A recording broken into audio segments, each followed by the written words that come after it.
Hi, this is Terry from Breaking Bread with another great pantry staple. We're going to be making date paste today. Now let me get my apron on.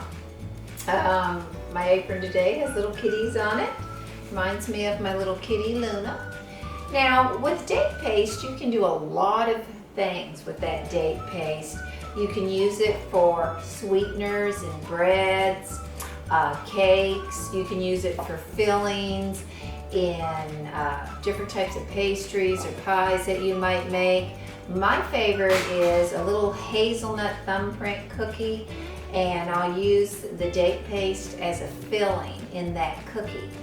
So the date paste has many uses, and you don't want to start your week without it.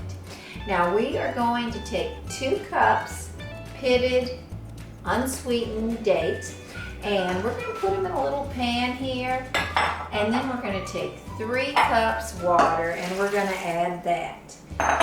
We're going to get our little spatula or spoon, whatever you feel more comfortable with. We're just going to kind of break it up and get all those dates down in that water. Now I'm going to take this pot with the dates and the water over to the stove, and we are going to turn it on high, and we're going to get that water bubbling. Now that we have our burner on high and I have stirred the water with the dates in it and get everything incorporated, we're going to let that water boil. So we're going to let it boil for about 1 minute, and then we're going to set the dates aside. Now that the dates and the boiling water have sat on the side of the stove for 15 minutes, we're going to bring the pot over to the sink. Now down in the sink I have a small strainer and a small glass bowl. Now it's important that we reserve this water. Get rid of that nasty old pan there. So I've got the dates and I have the date water. And we'll talk about this date water and what we can do with it in just a little bit. Now I'm going to take these dates that have been soaking in boiling water.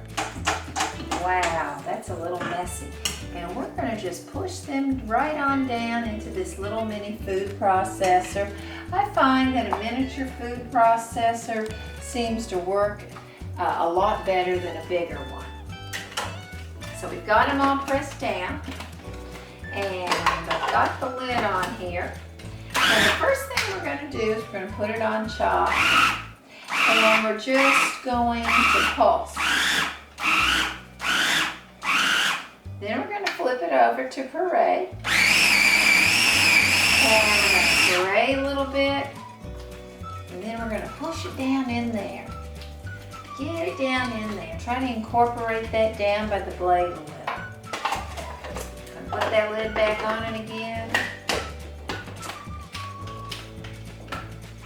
So we're pureeing this date paste up, but I noticed it's not quite mixing the way I'd like to, so I'm going to take the lid off, and thank goodness I've reserved the date water.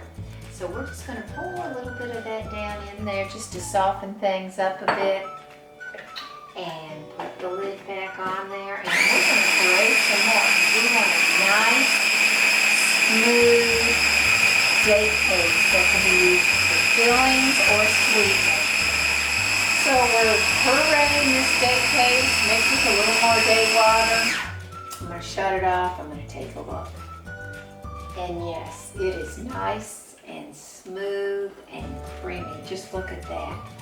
So now that is going to be stored in a glass dish with an airtight seal in the refrigerator, and it will last up to 5 days in the refrigerator. Now this date water that we reserved, this can be used for a lot of different things. You want to store it in a nice clean glass jar, and you can add this to your smoothies. You can add it into cakes. You can add it into all kinds of fillings. This can provide a very nutrient, rich, sweet, liquid into several different things that you can make during the course of the week. All right, all you Breaking Bread fans, hit the like button and subscribe to my channel.